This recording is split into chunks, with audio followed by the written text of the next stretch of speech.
Here we go. Hello, YouTubers. I just want to say welcome to Mrs. Larry's first video. We don't, we don't know. It's some video. It's going up on YouTube. I want to talk about, well, let's see, talk about Stargate Universe and why I'm not watching it. Well, how can I sum it up? I think there's two words to sum it up. It's Battlestar Galactica. Pretty much, it's a clone of Battlestar Galactica. Where do I start? Well, let's see. The crew of people are lost, or they're thrown out into the galaxy, big, huge universe, on an old uh, ship, a battleship, because it has weapons. Shown in one of the episodes, and it's old, falling apart. Don't know where that came from. Its leader, military leader, is pretty much wanted to quit in retirement before he joined the ship. That doesn't seem familiar. One of the female doctor, who's kind of a leader, really, well, she's basically a leader, she had wanted to quit before too. She really doesn't feel like she's up to the role, and she wanted to quit. And she had a relationship with the military leader. I have no idea that doesn't sound familiar at all. I mean, it's crazy. And he had a protege, a sort of womanizing guy. He looks up to the guy, military leader, as a son. Lieutenant. I don't have the names on top of me, and I really don't care. I don't know if they have names. If you want to follow the show, go sci-fi, whatever. And I can go on. There's a doctor who's brilliant doctor who don't know where loyalty stands. I don't know. That doesn't sound familiar at all. Well, that's just the characters. Let's look into, well, we don't really need stories because, well, they're on a ship trying to go home. Gosh, got back good to Earth. I don't know. That doesn't seem familiar. And they're trying to, so they go out through the first 5 episodes. They're just trying to find a way, well, back and power the ship and find water and food and air. And they aren't really fighting any enemies, unlike the other series. Stargate, SG-1, beginning of Stargate, there was the Goa'uld. They were fighting them, and Atlantis, the Wraith, and so on and so forth. And Battlestar Galactica, the Cylons, but nothing in Stargate Universe. So I guess you can't say that they're really antagonists, which is against most of the dramatic structure. You usually have an antagonist. Oh well. What else?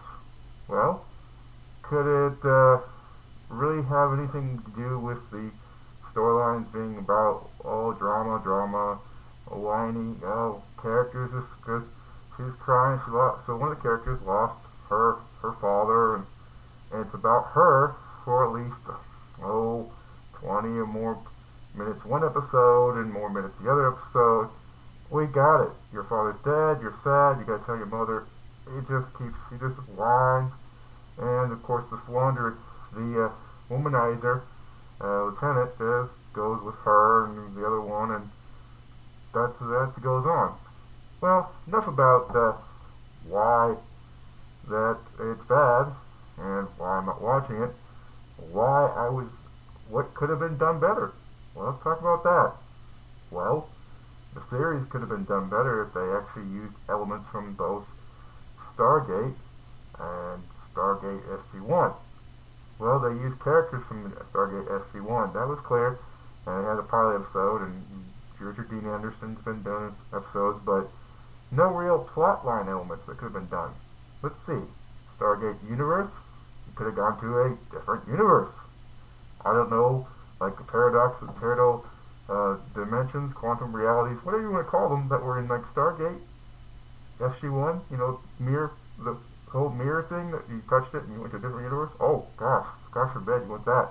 Or when the Stargate itself No ninth chevron. That's another thing that was introduced in the series. No 9 chevrons to go out to a distant spacecraft. But without 9 chevrons, they used the Stargate from other Stargate teams came to this universe to escape the Ori, whatever.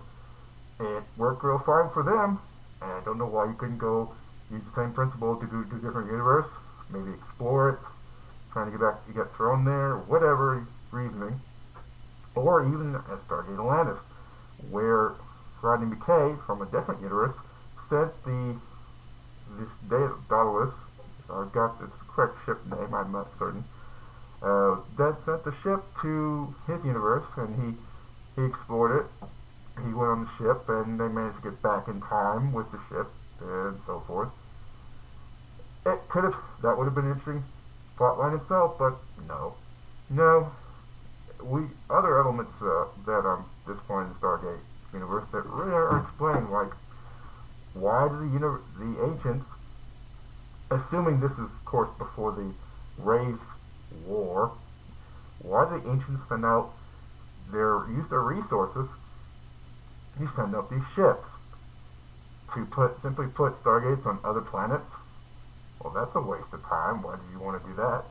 Well, maybe they were colonizing, you say? Huh.